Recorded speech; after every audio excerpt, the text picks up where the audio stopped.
आज हम बात करेंगे प्रधानमंत्री नरेंद्र मोदी जी के उस ऐतिहासिक दौरे की जिसने पूरी दुनिया का ध्यान अपनी ओर खींच लिया है। इस यात्रा में केवल कूटनीतिक ही नहीं बल्कि रक्षा, सांस्कृतिक और हजारों वर्ष पुराने भारत और इंडोनेशिया के रिश्तों की भी एक नई तस्वीर दुनिया के सामने रखी। इस दौरे की सबसे बड़ी चर्चा रही ब्रह्मोस मिसाइल समझौता, लेकिन कहानी यही नहीं खत्म होती। प्रधानमंत्री नरेंद्र मोदी जी ने इसके बाद इंडोनेशिया के लगभग 1000 साल पुराने भव्य हिंदू मंदिर प्रब्बानन में पूजा अर्चना भी की, जहां उनके साथ इंडोनेशिया के राष्ट्रपति भी मौजूद थे। तो आइए पूरी कहानी को समझते हैं। इंडोनेशिया केवल दक्षिण पूर्व एशिया का एक बड़ा देश नहीं है, यह दुनिया का सबसे बड़ा द्वीपीय देश है। इसमें कुल 17,000 से अधिक द्वीप हैं। यहाँ 26 करोड़ से अधिक आबादी भी है और यह हिंद महासागर और प्रशांत महासागर के बीच इसकी रणनीतिक स्थिति और बेहद महत्वपूर्ण बनाती है। जो देश इंडोनेशिया के साथ मजबूत संबंध बनाता है, यह पूरे इंडो पैसिफिक क्षेत्र में अपनी स्थिति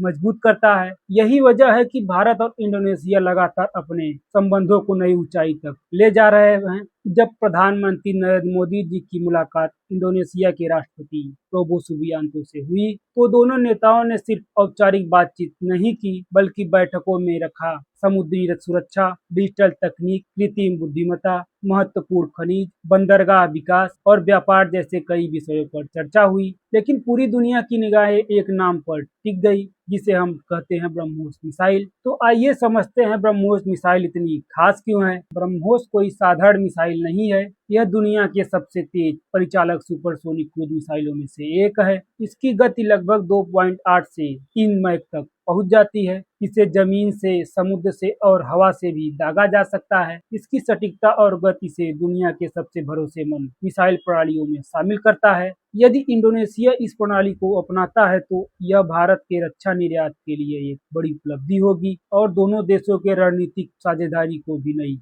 मजबूती मिलेगी। बहुत लोग जानते हैं कि भारत और इंडोनेशिया का रिश्ता आधुनिक राजनीति से कहीं पुराना है। कभी यहाँ संस्कृत बोली जाती थी। रामायण और महाभारत भी आज भी इंडोनेशिया की संस्कृति को जीवित की है। बाली में आज भी हिंदू परंपराएं निभाई जाती हैं। इंडोनेशिया की राष्ट्रीय एयरलाइन का नाम गरुड़ है। यह सब भारत और इंडोनेशिया के गहरे सांस्कृतिक संबंध का प्रमाण है। सरकारी बैठकों के बाद प्रधानमंत्री मोदी ने योग्याकार्ता स्थित विश्व प्रसिद्ध मंदिर प्रब्बानन मंदिर परिसर का दौरा किया। यह मंदिर 9वीं शताब्दी में बनाया गया था। इसे दक्षिण पूर्व एशिया का सबसे बड़ा मंदिर माना जाता है। इस परिसर में भगवान शिव, भगवान विष्णु और भगवान ब्रह्मा को समर्पित मंदिर है। इसकी विशाल शिखर शैली पत्थरों पर उकेरी गई है। रामायण की कथाएं आज भी दुनिया को आकर्षित करती हैं। प्रधानमंत्री नरेंद्र मोदी जी ने मंदिर की स्थापत्य कला का अवलोकन किया और भारत और इंडोनेशिया के साझा सांस्कृतिक विरासत पर जोर दिया और उन्होंने इस धरोहर के संरक्षण और सांस्कृतिक महत्व को भी